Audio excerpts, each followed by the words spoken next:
ჩვენი ბოლო საუბარი იყო კონფლიქტური, ხო? გადავნახოთ, რას ფიქრობს თქვენთან ბოლო კომუნიკაციის და საუბრის შემდეგ თქვენ ჩაფიქრებული ადამიანი.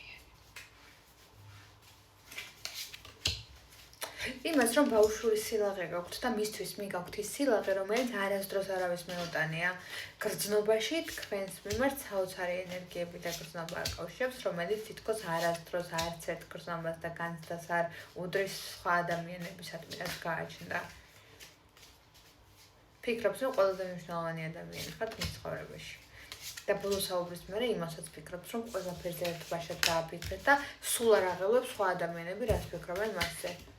ძალიან მაგრად უნდა თქვენთან კომუნიკაცია და ყველაფერს იზამს, რომ უბრალოდ ბედნიერ ადამიანად იყოს თქვენ შორის. ბედნიერი ემოციები იყოს თქვენ შორის და ბედნიერ ადამიანად გაქციოს თავად თქვენ. მადლობა ყურადღებისთვის და შეგახსენებთ, რომ 24-დან 30%-იანი ფასდაკლება და თუ არ შეწერილ ხარ, შეგიძლია იჩქარ.